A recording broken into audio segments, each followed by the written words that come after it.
Morning dear students. आज हम अध्याय 3 संश्लेषित रेशे और प्लास्टिक पार्ट का जो रिमेनिंग पार्ट है उसको कंप्लीट करेंगे। प्लास्टिक कुचालक है। आपने ऊपर सीखा है कि हम चैप्टर में पहले जो वीडियोस मैंने सेंड की थी उसमें आपने पढ़ा है कि प्लास्टिक ऊष्मा और विद्युत के कुचालक होते हैं। इसलिए बिजली के जो तार होते हैं वो प्लास्टिक से ढके रहते हैं। उनके चारों तरफ एक लेयर होती है और खाना बनाने वाले पात्रों के हत्थे इसके बने होते हैं। आगे हम पढ़ेंगे, क्या आप जानते हैं प्लास्टिक का स्वास्थ्य देखभाल उद्योग में व्यापक उपयोग होता ही है, जैसे कि दवा की गोलियों में, टीकियों को पैक करने के लिए, घावों को सीने के लिए धागे जो होते हैं, सिरिंज होती हैं, चिकित्सकों के दस्ताने और विविध प्रकार के चिकित्सकीय यंत्र होते हैं, वो सब प्लास्टिक के ही बनाए जाते हैं। माइक्रोवेव ओवन जो घर में यूज़ होता है उसके जो बर्तन होते हैं वो भी इन्हीं के प्लास्टिक के ही बनाए जाते हैं, ठीक है। और टेफ्लॉन एक विशिष्ट प्लास्टिक होती है जिस पर तेल और जल चिपकता नहीं है। यह भोजन पकाने के लिए पात्रों पर न चिपकने वाली परत लगाने के काम में आता है। जो नॉन स्टिक होते हैं वो भी प्लास्टिक के ही, इनके ऊपर लेयर चढ़ाई जाती है। अग्निशह प्लास्टिक। अग्निशह प्लास्टिक मीन्स जो कि उसको अग्नि को सहन कर सके, आग को सहन कर पाती है।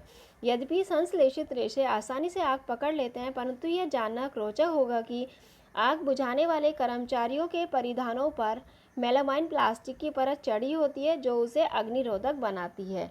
जो आग बुझाने वाले फायर ब्रिगेड वाले कर्मचारी होते हैं उनकी जो ड्रेसेस होती हैं उस पर एक मेलामाइन प्लास्टिक चढ़ी होती है जो कि आग से उनके ऊपर कोई इफ़ेक्ट नहीं होने देती है।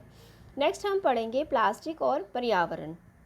जब हम बाजार जाते हैं तो हमें प्लास्टिक अथवा पॉलीथीन थैली में लपेटी हुई वस्तुएं ही मिलती हैं, और जब इसका यह कारण है कि हमारे घरों में प्लास्टिक का जो कचरा होता है वो इकट्ठा होता ही रहता है। जब भी हम बाहर से आएंगे तो प्लास्टिक के जो कैरी बैग्स होते हैं उसी में सामान लाते हैं, तो इकट्ठा होता रहता है ये कचरे के रूप में। फिर यह प्लास्टिक कूड़ेदान में ही चला जाता है। प्लास्टिक का निस्तारण एक प्रधान समस्या है। क्यों? क्योंकि पदार्थ जो प्राकृतिक प्रक्रिया जैसे कि जीवाणु की क्रिया द्वारा अपघटित होते हैं उनको क्या बोला जाता है? जैव निम्नीकरणीय। और जो पदार्थ प्राकृतिक प्रक्रियाओं द्वारा सरलता से विघटित नहीं होता है उसको जैव अनिम्नीकरणीय बोला जाता है। यहाँ पर दी हुई है एक सारणी दी हुई है 3.3। अपशिष्ट के प्रकार दिए हुए हैं, जो यहाँ पे हैं पदार्थ हैं जो कि कचरे के रूप में हो जाते हैं यूज़, और यहाँ पर दे रहे हैं यहाँ पे कौन कितने टाइम में हम उसको वो कर सकते हैं। अपहासित होने में लगने वाला समय होता है जिसकी कितने देर में, कितने टाइम बाद उसको डिकम्पोज किया जा सकता है। नेक्स्ट आता है पदार्थ की प्रकृति।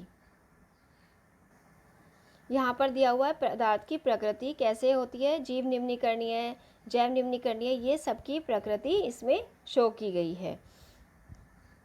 क्योंकि प्लास्टिक अपघटित होने में कई वर्ष ले लेता है, यह इसलिए पर्यावरण का हितैषी नहीं होता है। यह पर्यावरण प्रदूषण का कारण बनता है, और इसके अतिरिक्त जब इस संश्लेषित पदार्थ को जलाया जाता है तो यह पूर्णतः जलने में लंबा समय लेता है। और इसके कारण क्या होता है, जब प्लास्टिक को जलाते हैं तो इससे विषैली धूल हमारे वातावरण में आ जाती है और सारा वातावरण प्रदूषित हो जाता है। इस समस्या का समाधान कैसे किया जा सकता है? यथासंभव प्लास्टिक के उपयोग से हमें बचना चाहिए। कपास या जूट के बने थैलों का उपयोग करना चाहिए। जैव निम्नीकरणीय और जैव अनिम्नीकरणीय अपशिष्ट को अलग इकट्ठा करें और इनका अलग अलग निस्तारण करना चाहिए। इसे अपने घरों पर व्यवहार में लाएंगे हम, और कुछ और तरीके भी सुझाइए जिसके द्वारा आप प्लास्टिक पदार्थों के उपयोग को कम करने में सहयोग दे सकते हैं। प्लास्टिक अपशिष्ट को पुनः चक्रित करना बेहतर होता है क्योंकि अधिकांश थर्मोप्लास्टिक पुनः चक्रित किए जा सकते हैं। जिन वस्तुओं का पुनः चक्रण किया जा सकता है उनकी आप एक सूची बनाएंगे जिनको आप दोबारा से यूज़ कर सकते हैं, और पुनः चक्रण के समय कुछ रंग प्रदान करने वाले अभिकर्मक मिला दिए जाते हैं जिससे कि उनका रूप और रंग चेंज किया जा सके। एक उत्तरदायी नागरिक के रूप में आपको 5R सिद्धांत को हमेशा यूज़ करना चाहिए, याद रखना चाहिए। कैसे? उपयोग कम करिए, रिड्यूस का मीन्स होता है कम उपयोग करना, रीयूज़ का मतलब है पुनः उपयोग करना, दोबारा से यूज़ कर लेना। रिसाइकल का मीन्स होता है पुनः चक्रित करना, और रिकवर का मीन्स होता है पुनः प्राप्त करना, और उपयोग ना रिफ्यूज़ का मीन्स होता है उपयोग ना करना। इस प्रकार की आदतें विकसित करिए जो कि आपके पर्यावरण के लिए हितैषी हो। क्या आपने कोई ऐसे कचरे का ढेर देखा है जहाँ पर पशु, विशेष रूप से गायें, कचरा खा रही हों? खाद्य अपशिष्ट खाने के प्रक्रम में ये पशु पॉलीथीन की थैलियाँ और खाद्य पदार्थों के रैपर भी निगल जाते हैं। इसीलिए बोला जाता है कि कभी भी रैपर जो होते हैं प्लास्टिक के, उनको सड़कों पर ना फेंकें। इसकी वजह से पशु इनको खा लेते हैं और इन्हें श्वसन तंत्र में अवरोध उत्पन्न हो जाता है, और इनके आमाशय में भी एक एस्तर होता है, और अंततः यह उनकी मृत्यु का कारण बन जाते हैं जब पशु इन पॉलीथीन बैग्स को खा लेते हैं। लापरवाही से इधर उधर फेंकी गई पॉलीथीन की थैलियाँ नालियों को भी रोक देती हैं, और कभी कभी हम क्या करते हैं, चिप्स, बिस्किट और अन्य पदार्थों के रैपर जो होते हैं सड़कों पर फेंक देते हैं या पिकनिक स्थानों पर फेंक देते हैं। क्या ऐसा करने से पहले हमने कभी सोचा है? हमें सोचना चाहिए। और एक उत्तरदायी नागरिक के रूप में आप क्या उपाय सुझाते हैं जिससे ही सार्वजनिक स्थल स्वच्छ और प्लास्टिक मुक्त बने? रेशा, विवेक। प्लास्टिक की जो थैलियाँ होती हैं जलाशय में अथवा सड़क पर नहीं फेंकना चाहिए। खरीदारी के समय जाते समय एक सूती कपड़े का थैला या जूट का थैला लेकर साथ में जाएं, जिससे कि आप प्लास्टिक को अवॉइड कर सकें।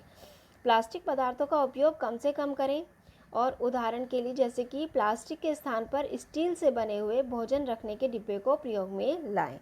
जैसे हम लंच बॉक्स स्कूल में, कॉलेज में लेकर जाते हैं, तो प्लास्टिक का लंच बॉक्स ना लेकर जाएं, स्टील का लंच बॉक्स ही हमेशा यूज़ करें।